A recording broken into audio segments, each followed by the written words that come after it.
और अब जालौर से खबर, जहां पर जिले में इस्पात सेंटरों के आड़ में फल फूल रहा देह व्यापार का धंधा। रात ढलते ही इन सेंटरों पर ग्राहकों की भीड़ उमड़ने लगती है। खुलेआम चल रहा जिस्म फरोशी का कारोबार। प्रशासन की अनदेखी से स्थानीय लोगों में काफी गुस्सा है।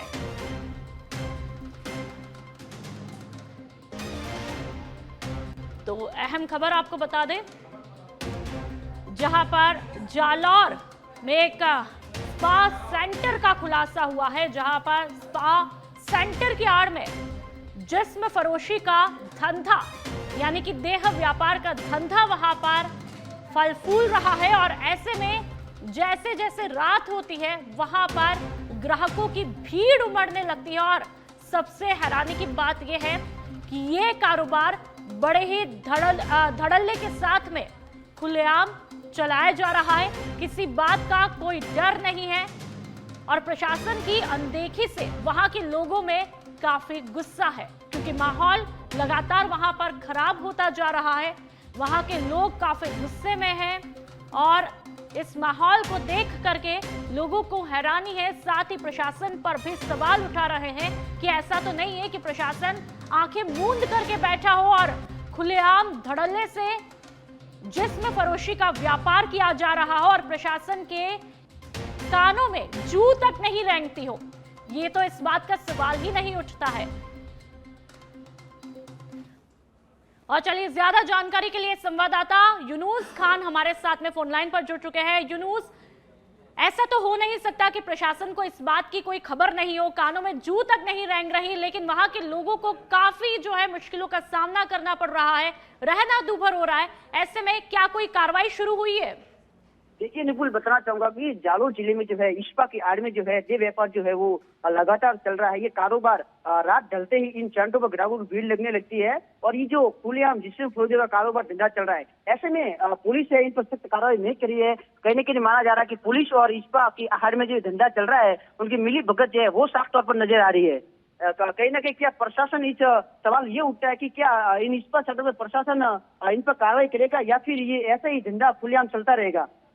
बिल्कुल यूनुस, क्या आपने जिम्मेदारों से बातचीत करने की कोशिश की तो उन्होंने क्या कुछ कहा?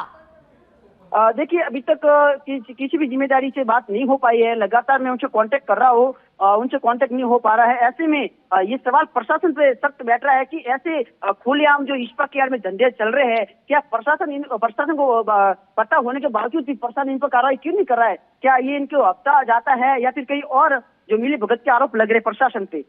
ठीक है, तमाम जानकारियों के लिए बहुत बहुत शुक्रिया यूनुस।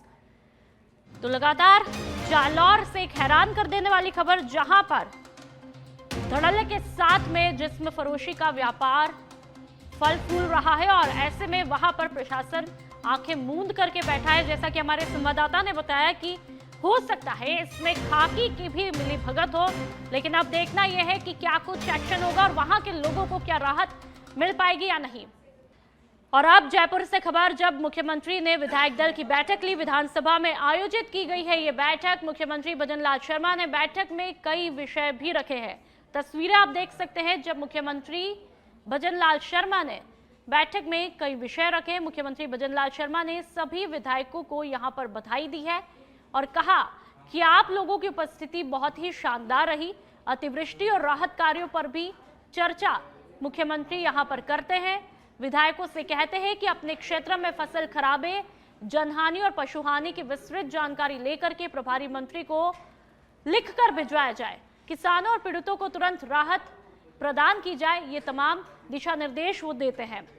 तो लगातार मुख्यमंत्री भजन लाल शर्मा राजस्थान के हालातों को लेकर के चिंतित थे और जिस तरह से खास तौर पर किसानों को अतिवृष्टि से जो नुकसान पहुंचा है उसको लेकर के लगातार वो मॉनिटरिंग कर रहे हैं, दिशा निर्देश देते हुए दिखाई देते हैं।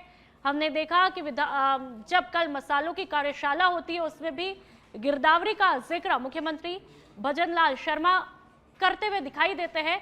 और देखिए, इन तस्वीरों में आप देखेंगे कि मुख्यमंत्री के साथ में दोनों डेप्यूटी सीएम यानी कि दिया कुमारी और प्रेमचंद बैरवा भी मौजूद हैं।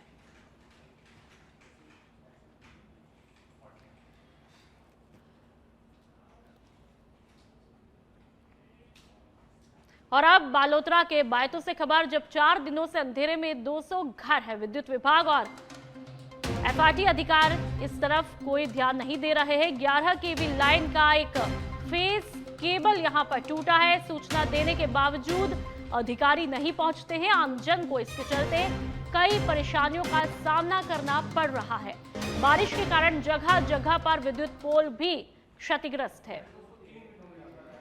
तो बालोतरा से खबर, जहां पर केबल लाइन टूटने की वजह से वहां पर लोगों को कई परेशानियों का सामना करना पड़ता है और इसके चलते 4 दिनों से अंधेरे में तकरीबन 200 घर अंधेरे की चपेट में है।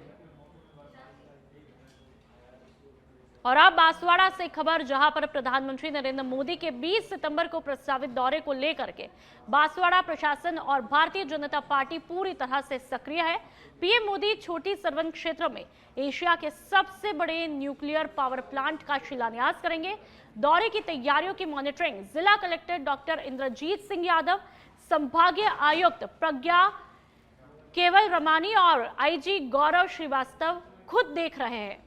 प्रशासनिक अधिकारियों के साथ ही बीजेपी पदाधिकारी भी आमजन तक पहुंचकर घर घर पीले चावल बांट करके निमंत्रण दे रहे हैं।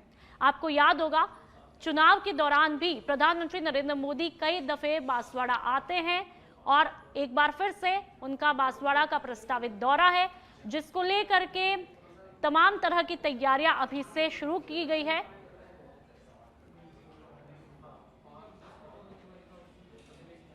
और बढ़ते हैं आगे, कोटपुतली के बानसूर में सुभाष चौक के पास में बाइक को अज्ञात वाहन ने टक्कर मारी है, जिसमें बाइक सवार गंभीर रूप से घायल हुआ। वहीं अलवर रोड पर पैदल चलती महिला को अज्ञात वाहन टक्कर मारकर फरार हुआ। आप देखें कि तीसरी घटना भी यहां पर हुई है, जिनमें रामनगर पेट्रोल पंप के पास में बाइक सवार दंपति को अज्ञात वाहन ने टक्कर मारी है, जो कि गंभीर रूप से घायल हुए हैं। सभी घायलों को बानसूर उप जिला अस्पताल में लाया गया, जहां पर प्राथमिक उपचार कर गंभीर घायलों को हायर सेंटर रेफर किया है। बानसूर में सड़क दुर्घटनाओं में इजाफा होता जा रहा है। पुलिस प्रशासन की तरफ से यातायात नियमों को लेकर के समय समय पर जागरूक भी किया जाता है, लेकिन दुर्घटनाओं में अंकुश नहीं लग पाया।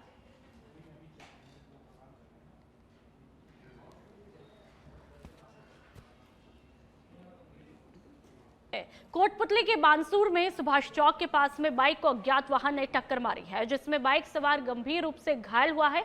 तो वहीं अलवर रोड पर पैदल चलती महिला को अज्ञात वाहन टक्कर मारकर फरार हुए। आप देखें कि तीसरी घटना भी यहां पर हुई है, जिसमें रामनगर पेट्रोल पंप के पास में बाइक सवार दंपति को अज्ञात वाहन ने टक्कर मारी है, जो कि गंभीर रूप से घायल हुए हैं।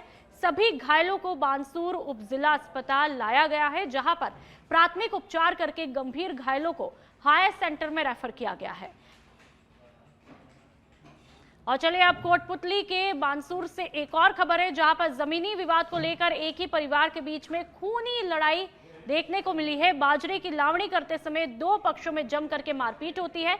घटना में आधा दर्जन से ज्यादा लोग घायल होते हैं और सभी को उपचार के लिए अस्पताल में भर्ती करवाया।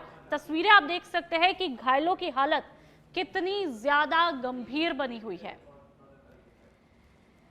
तो जमीन विवाद को लेकर एक ही परिवार के बीच में जमकर मारपीट होती है। तमाम यहां पर परिवार की कई महिलाओं को चोटें आती हैं और देखिए घायलों का उपचार फिलहाल अस्पताल में जारी है।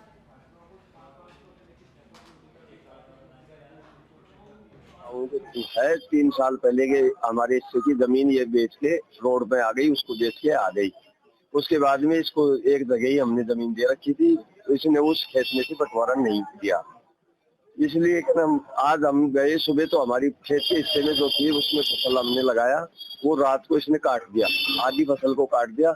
सुबह जाके गए हम, ये गए चाची ताई और घर वाले अंकल, तो इनको जाकर मारपीट करना शुरू कर दिया। इनमें थे ये बिज्जू, पिंटू, संदीप, परवीन और सब। और अब बात झुंझुनू की, जहां पर बुहाना कस्बे में बदमाशों ने पुलिस थाने से महज 200 मीटर दूर ही एक युवक पर बर्छी से ताबड़तोड़ हमला किया है। हमले में युवक गंभीर रूप से घायल हुआ। वारदात से कस्बे वासियों में गुस्सा है और पुलिस की कार्यशैली पर सवाल खड़े हुए हैं। घायल अनिल सिंह को जयपुर रेफर किया गया। आपको बता दें कि 2 महीने में बुहाना थाने के नजदीक ये दूसरी बड़ी वारदात है। कुछ दिन पहले भी थाने से 100 मीटर दूरी पर 4-5 युवकों ने एक युवक पर जानलेवा हमला किया था। परसों की बात है रात की।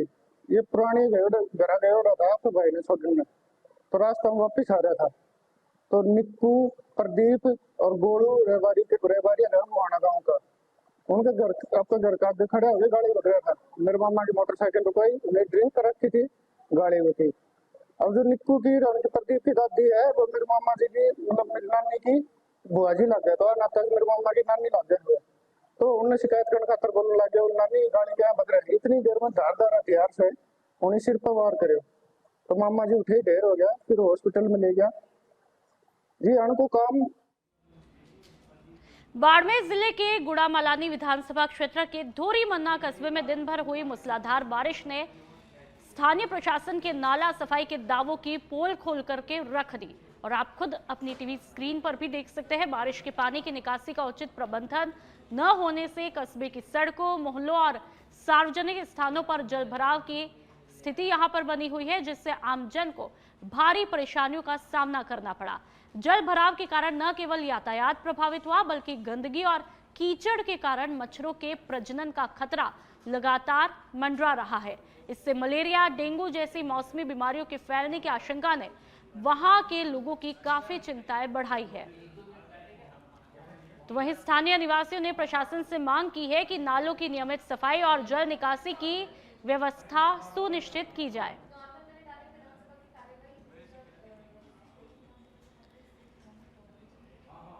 और अब बात बयाना की, जहां पर लाल दरवाजा चुंगी से अंडरपास तक की सड़क वर्षों से नहीं बनी है, जिससे वहां के लोगों को और राहगीरों को भारी परेशानियों का सामना करना पड़ता है। ये मार्ग न केवल बयाना कस्बे के लिए प्रमुख प्रवेश मार्ग है, बल्कि इसके माध्यम से 100 से ज्यादा गांवों के लोग कस्बे में आते जाते हैं। स्थानीय लोगों ने बताया कि अंडरपास और ओवरब्रिज को बने हुए 3 से 4 साल हो चुके हैं, लेकिन अब तक केवल 200 से 300 मीटर की सड़क का निर्माण नहीं किया है। इस अधूरी सड़क के चलते बरसात के दिनों में यहां पर जल भराव के हालात होते हैं, जिससे रास्ता पूरी तरह अवरुद्ध हो जाता है। लोगों ने इस समस्या को लेकर बयाना विधायक को ज्ञापन भी सौंपा है, परंतु अभी तक कोई कार्रवाई नहीं की गई है। इससे आम जनता में काफी गुस्सा है।